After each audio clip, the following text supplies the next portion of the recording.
The Singapore GasCo is a government-owned entity that was established in April this year to centralise the procurement of natural gas for the power sector in Singapore.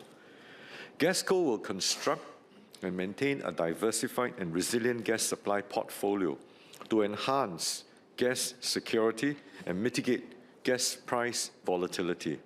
In addition, GasCo will put in place systems and processes to ensure that it does not procure natural gas from sanctioned entities or sanctioned jurisdictions. Now, we are unable to go into details on GasCo's procurement approach owing to commercial sensitivities. Thank you. Thank you, Mr. Speaker. I have two SQs for the Minister. First, whether the Ministry is aware whether Singapore GasCo will maintain strategic LNG reserves to buffer against supply disruptions, and whether this will require an expansion of the current SLNG terminal. Second question, whether Singapore GasCo will be subject to the same SLNG tariffs and charges as other terminal users. Thank you. I thank the member for his two SQs. Actually, I think there are three.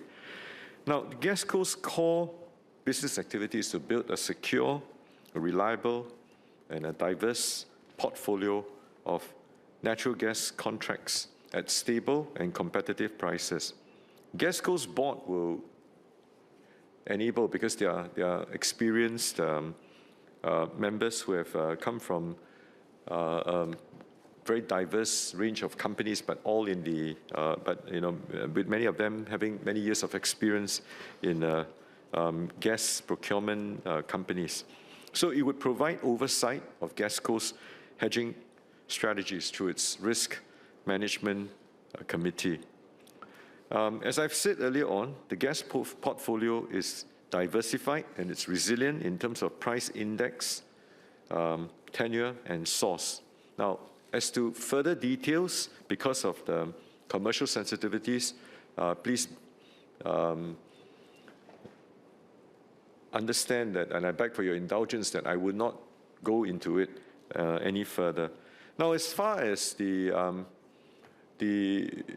buffer for extreme price volatilities, in 2022, we set up the standby LNG facility, and I think that 2 months before that, in November 2021, this House actually approved an amendment to the bill for us to set up that standby LNG facility.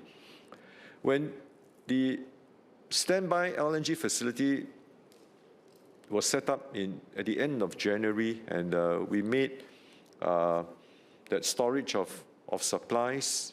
About a month later, hostilities broke out in Ukraine, between Ukraine and Russia, and I think that tied us over a period of extreme volatility. And till now, that standby LNG facility has served us well.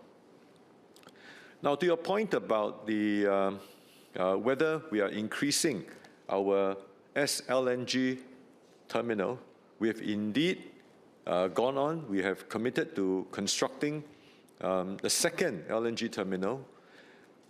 Just about a week and a half ago, the steel cutting ceremony has started. We are on track to complete the terminal between 2028 to 2030. So once that is done, we would have another 50% increase, not just in throughput, but also in storage, building up our SLNG capabilities. As far as tariffs is concerned, it is spread across all the different sectors, and the prices, obviously, depending on the volatile, like I said, because of our very diversified portfolio that we will be starting from 2026 onwards, we believe that we would be able to manage the volatility in terms of pricing. I hope that gives you the reassurance. Thank you.